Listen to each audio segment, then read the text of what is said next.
Now, in our school, we are not teaching how to write. We're not teaching biology, chemistry, sciences. We are focusing that the child should focus on a problem.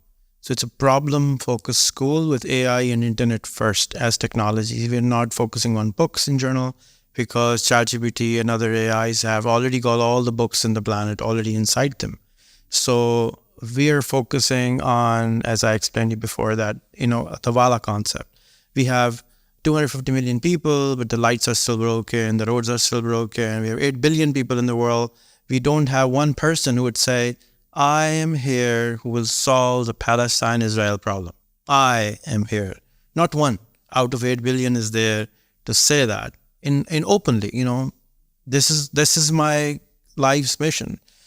Is that everything is kind of thinking outside of the box. Like the whole school is thinking outside of the box. You can do all of that through the social media and through engaging with people. And so when I see this in action here, like a physical building and a physical place to do that, I find it very, very inspirational to see what you're doing. You're equipping the students with the tools to find that information instead of sitting them through books and classes in a traditional curriculum, right? So you're showing them how to find, you're helping to guide them to decide what information do they want to find and possibly to become UN dignitaries, diplomats, whatever that might be in that area. So this is how I see that you're using it and the benefit of it and how in some ways that is, it's very progressive, very different from traditional schools.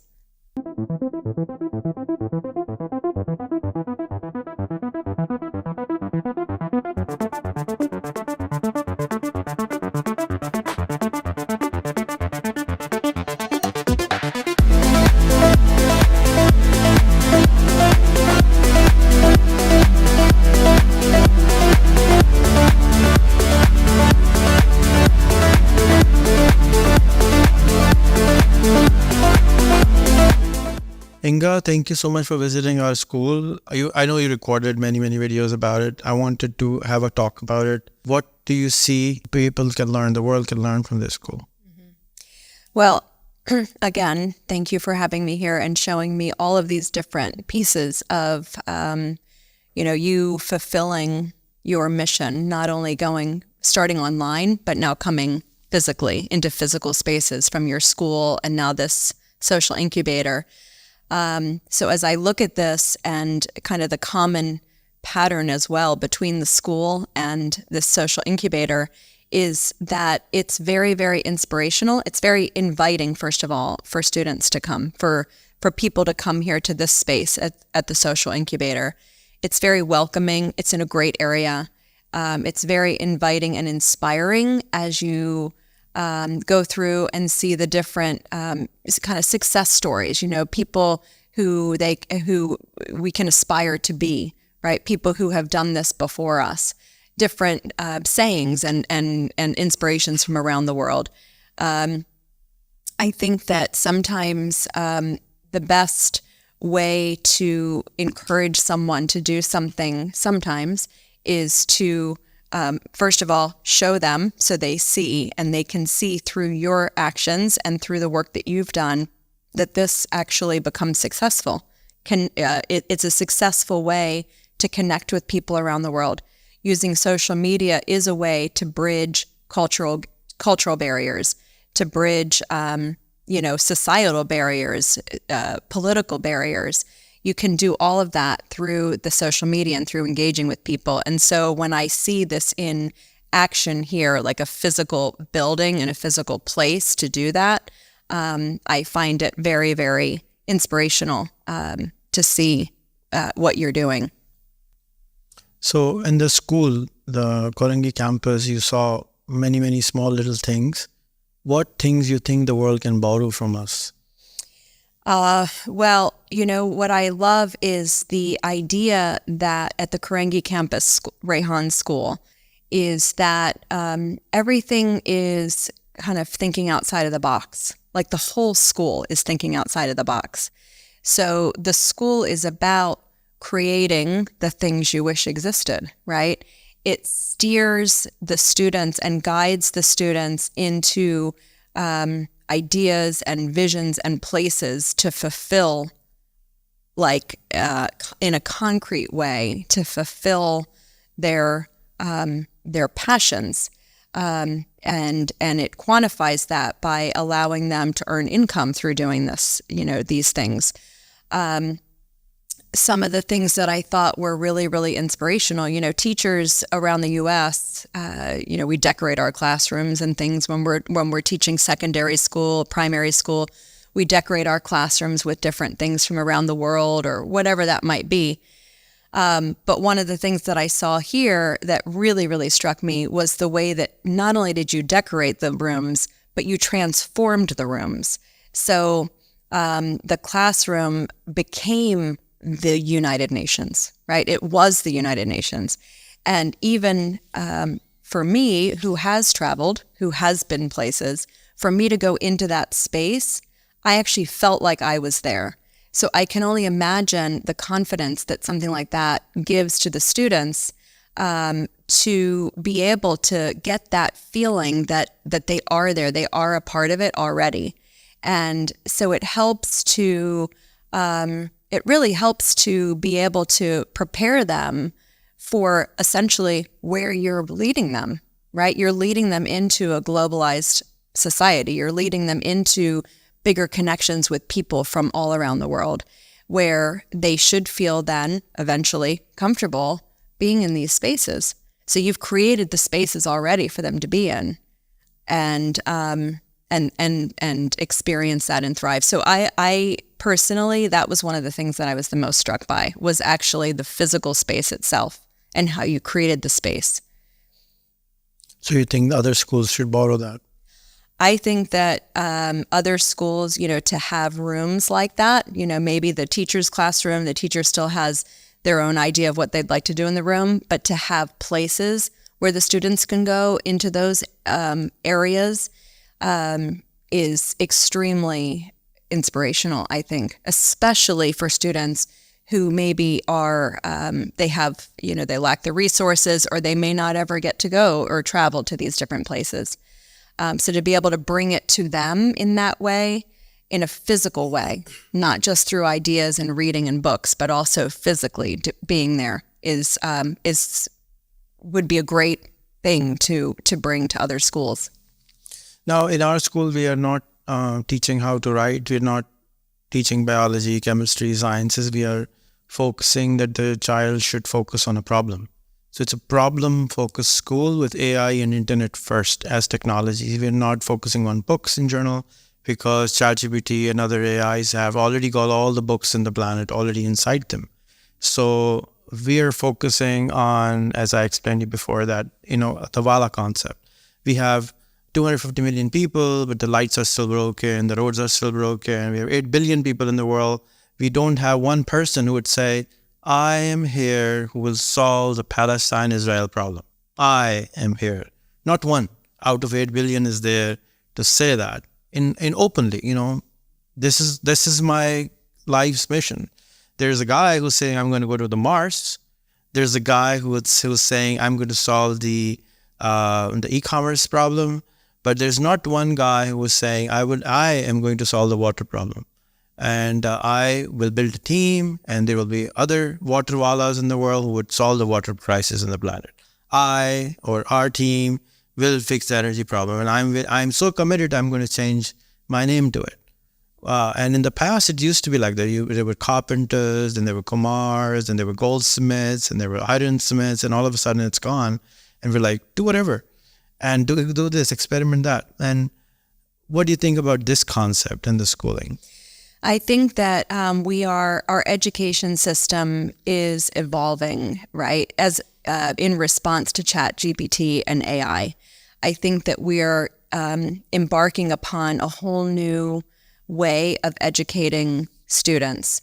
And what I've noticed in your school is that is the foundation, as you're saying, of learning for you. You know that exists, so you're embracing it. So instead of going backwards into the traditional method of learning, you're actually embracing what the future holds for education, for knowledge in every area. If it's math, science, social studies, whatever it is, you're equipping the students with the tools to find that information instead of sitting them through books and classes in a traditional curriculum, right?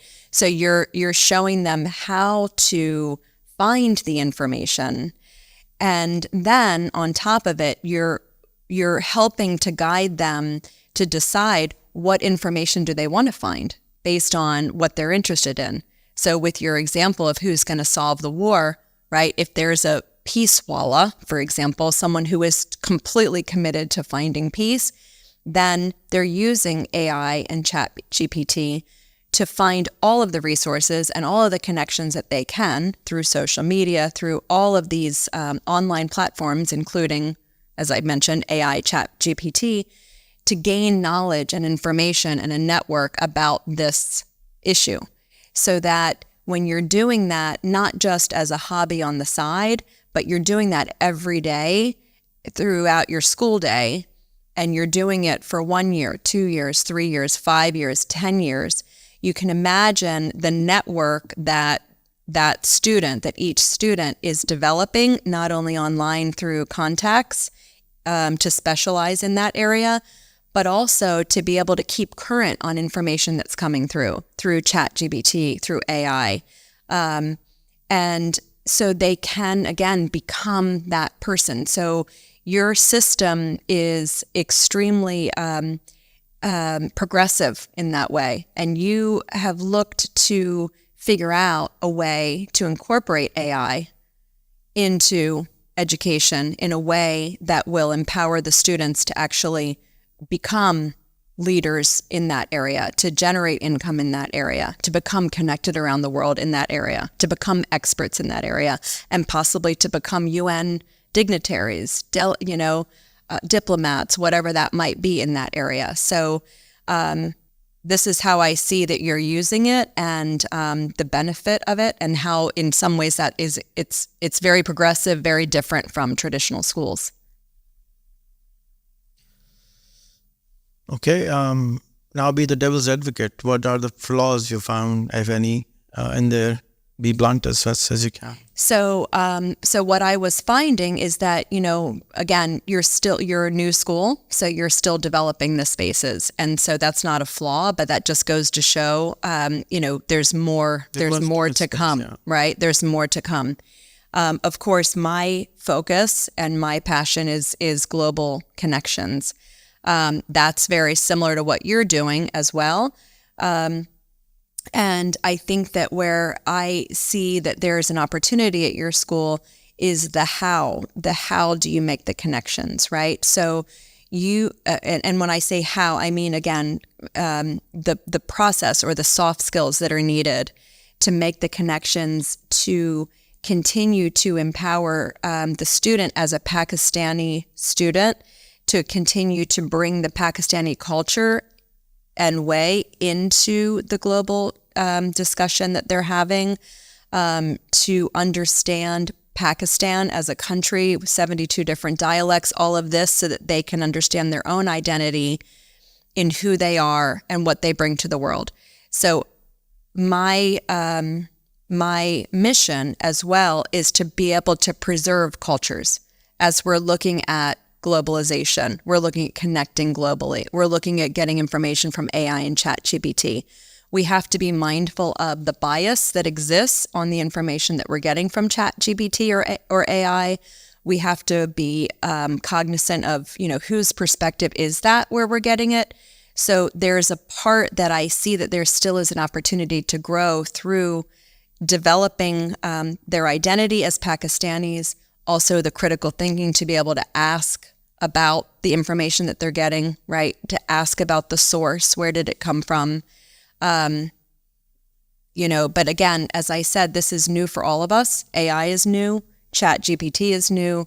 And I think that what you're doing is already setting you on the right path and setting these students on the right path to be educated for the future. How about giving everybody a laptop and a smartphone? Does that worry you? Does it worry me? Not at all. I think that is actually something that I'm seeing as I looked at a bunch. I did I was really fortunate to be able to tour different schools here during my time in Pakistan. And allowing every student to have access to technology, Wi-Fi, their own laptop, their own smartphone, opens up their possibility.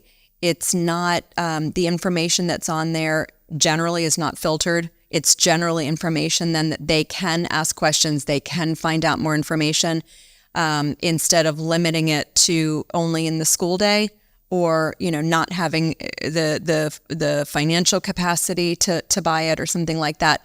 The having a laptop and having and or a smartphone connects them with the world, which is what they need, which is, I feel, is what we need, not they need, what we need. We need our students, we need our youth to be connected. We need our youth to be collaborative. We need our youth to be able to understand each other and not fight each other just because your view is different from mine, right? We need to foster that in these students. So as they're becoming global and as they're becoming more connected online through laptops, through social media, the underlying goal is to be able to create communication, create collaboration, to create a peaceful world. What if there was a room called Connection Room? How would you imagine being a teacher in that room, and how would you want that room to look like? I was just going to say I would teach in that room. So what would it look like? What would you want on the wall? Like the students? Well, I love the globe. I love the globe. I love the world. I'm inspired by the earth. I'm inspired by the look of the globe. I'm inspired by the colors of the earth. I'm inspired because once you see that, you see we're all on the same planet, right? So when we're connecting, we're all starting there. We're seeing the same thing just from a different angle, right? We're seeing the same sun every day, but when it's setting over here, it's rising in DC, but it's the same sun. So even though we're seeing it at different times and we're seeing it from different sides of the earth, we're seeing the same thing. And just because it's rising on my side and it's setting on your side doesn't mean that you're right or I'm wrong, right? It's just other side. It's just another perspective, another awareness. So if there was a connecting classroom, these are the kinds of things that I would see. I would see a lot of globes. I would see a lot of world so that the students can look and see where physically are these places in the world. I would also make it extremely diverse. So if there were pictures on the wall, if there were things, it would be extremely diverse. It would be showing different lifestyles, showing children, showing adults, showing parents, showing schools, showing whatever it is, from all different walks of life. Maybe you have a whole wall of just children's faces who are 10 years old, right? Or who are 14 years old, but everyone is from a different culture, a different country. Maybe it has their name, a little blurb about them, right? And then when they see, wow, they're all smiling the same, they're all excited to be in school, they're all learning. And as the student in the Rehan school, they're seeing that and their picture can be on the wall as well, right? That they're a part of a global space. That's the main idea, in my opinion, about having a space that's all about connecting. There can also be a whole wall that's just Pakistani culture, and it's showing how do I connect in Pakistani culture? Am I Sindhi? Am I Punjabi? Am I, what language, what dialect do I speak? Where does my family come from? And having first even that kind of a wall in there. But it's that room would all be about diversity and that we're unified by this globe. We're all on this earth together, and this is the beauty of this earth. This room as well would be a beautiful room. There would be trees, there would be things that are growing because the connection is beauty. The connection creates beauty. Well, how do we connect more people? Because the students require, how would you inspire your own children, your two children, to connect to 500 people not from America? This is what my focus is trying to figure out how do we connect people. Are you still figuring it out like me? I am still figuring it out. this is what I'm trying to figure out. I mean, one of the biggest ways, but it's not possible for most people, one of the biggest ways is travel. That is number one. However, the resources are not there for so many I'm looking people. for number two also. Okay, right. So that's number one is travel, even within your country, even within Pakistan, even within the United States, is to travel and see, even to go next door to your neighbor's house and see what are they cooking and see how they make their biryani different than I do, right? So it starts with travel, experiential learning. From there, if you don't have that ability or that capacity to be able to do that, that's when you start, we're pulling in what you're doing, where we're looking online and we're connecting virtually with people. The question is, again, there's so many differences in the world, so people look at that at different ways. So different countries may be more receptive, or I won't even say countries, because countries is an idea. Different people in different areas around the world as an individual, some people might be interested in connecting, and other people are not interested for the same reason, because some people want to have this kind of a global connection, and other people might be afraid of it, or might, be looking at their prejudice or their stereotype and saying, oh my gosh, no, I can't be with that person. In my own experience, as an example, here in Pakistan, there was somebody, we were going to be taking a picture together, but he didn't want a picture with me because I was a Western woman, and it might influence how people look at him, right? And so that's perfectly fine. I respect that in him. I didn't get upset about it. I didn't get angry about it. That's his culture. That's what his personal choice was, and he's allowed to do that, right? Just as I was allowed to ask him if I can take a picture with him, right? So it's about respecting our own ideas. If people don't want to connect around the world, they're not going to connect yet, right? We need to be the change makers. We need to be the one who just one by one, we're making one friend. And the other thing I notice is that when you're connecting, make a good friend. Don't just look at it as a number game, right? So in my own experience in Pakistan, I've been very, very lucky. I have, 5,000 followers from Pakistan. And I am very good friends with, let's say, 20 of them. 20 of them I know very well. I've been in their homes. I've stayed at their houses. I consider them family.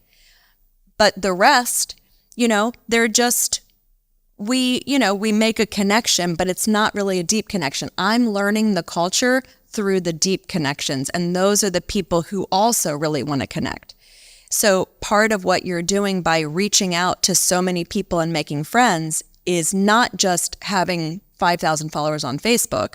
It's about which ones really you connect with. Right? So it's like a school campus. You have 1,000 people. You're not friends with everyone, but they're your schoolmates. Right. And then 5 of them are your friends. You right. invite them to your home, or you go to their home. You're not supposed to be friends with 1,000 people. Right. And in my connection, when I said, the 500 friends for your children is the same, that they're not going to become friends with them. They're going to just be the schoolmate. Mm-hmm. And then you actually make a further connection and a more further connection in that. Mm-hmm. But if you don't go to 500 people, then you don't really know who to really be friends with, who are like you. Right. You have to cast the net. It's like you're fishing, right? So you have to cast the net and you get 1,000 fish, but there's only one that is, or the oysters, right? There's only one that has the pearl. So you do have to keep trying. It's not about not trying, but it's, it's also recognizing and understanding that it's the quality and it's the work that you put in once you connect, right? To develop the friendship and to foster that relationship. So it's important and it's working. It works. It works. I will tell you, and I know I'm talking a lot, but I will tell you that through my work in Pakistan, right, I had never been to Pakistan before. 7 years ago, I really didn't have anything to do with Pakistan at all. And because of my interest, my involvement, my research, my teaching, everything that I've been doing in Pakistan, and the Facebook followers, now my friend circle in the United States, even if they've never been to Pakistan, they're very curious about what I'm doing here. They're seeing the people of Pakistan. They're seeing my videos. They're seeing the things that we're putting online, and they're sending me real time, wow, congratulations, and all of this, and you're doing this, and how beautiful, and they're getting an exposure just because I am creating the things I wish existed. I'm getting on the plane. I'm coming over here. Today's Thanksgiving Day. I'm here with you. Happy Thanksgiving. Happy Thanksgiving. My family is all together in the U.S. Happy Thanksgiving to all of you. But this mission and this time was really, really important for me to be here. So I'm creating the things I wish existed. I'm trying to create that peace and those connections.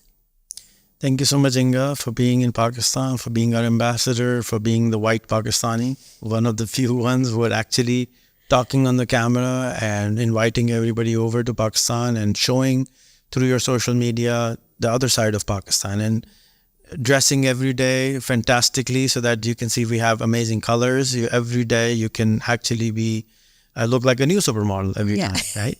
Thank you for being yourself. Everybody, thank you so much. We are all invited to come and visit our Rehan School Karangi campus. It's a one-of-a-kind school on the planet. You will not find it. We will make sure that you will not find any school like this on the planet. And it's a role model for you to come and take part of it. When you go to a beautiful mountain, you go to the scenery, you don't take the mountain with you, but you take part of it. You learn something from that scene and you observe it. And this, which I'm creating, is out of 85 countries I have visited and I have seen, and I'm just putting in whatever I feel should be there and creating the world I wish existed. Thank you so much, Inga, again. Thank you all for watching. Thank you so much. It's a pleasure.